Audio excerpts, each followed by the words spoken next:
Here's some of the stories trending this week at NASA.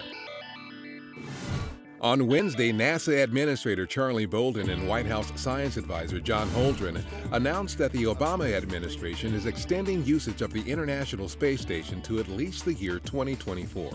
In his blog, Bolden noted that NASA is hopeful and optimistic that our ISS partners will join this extension effort and enable continuation of the groundbreaking research being conducted on the unique orbiting laboratory.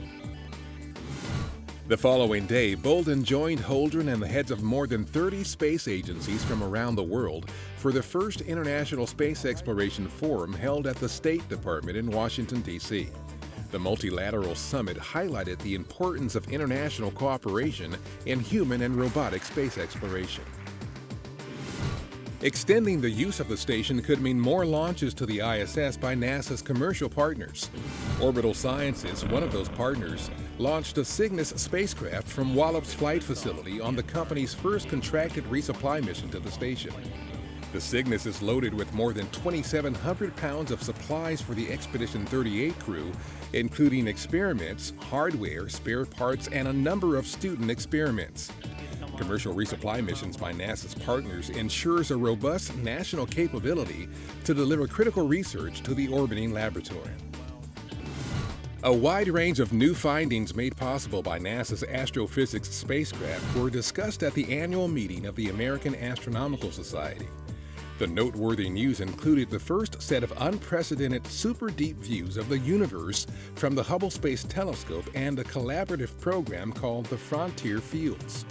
The long-exposure image, the deepest ever of a cluster of galaxies, also contains nearly 3,000 images of some of the faintest and youngest galaxies ever seen. During the 5-day event at the Gaylord National Resort and Convention Center in Maryland, NASA also provided updates on the agency's astrophysics mission and engaged those interested in astrophysics. For more details on findings by other NASA spacecraft, visit www.nasa.gov/AAS.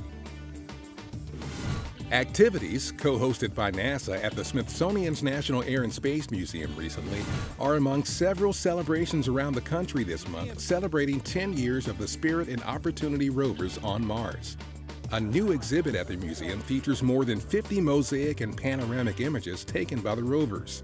During a panel discussion, NASA participants reflected on the scientific successes of the Mars Exploration Rover program and talked about the agency's efforts toward a human mission to Mars in the 2030s.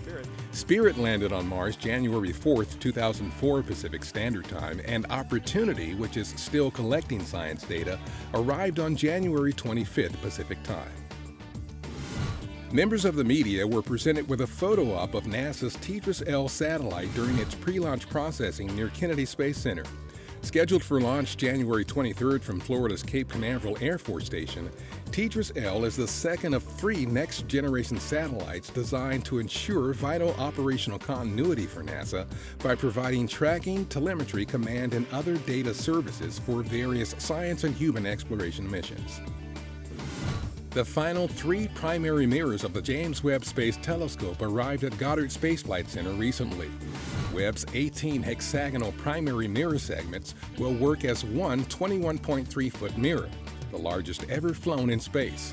Set to launch in 2018, the Webb telescope will be the most powerful space telescope ever with the ability to detect light from the first galaxies ever formed. The 6-week FIRST Robotics 2014 build season is underway. The NASA Robotics Alliance project plays a significant role in the student competition, providing grants to over 300 teams and sponsoring 4 regional student competitions, including one near Washington, D.C. March 27 through 29.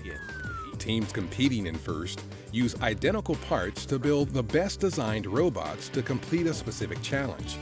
Through public access to robotics programs, NASA is encouraging young people to investigate careers in science, technology, engineering, and math.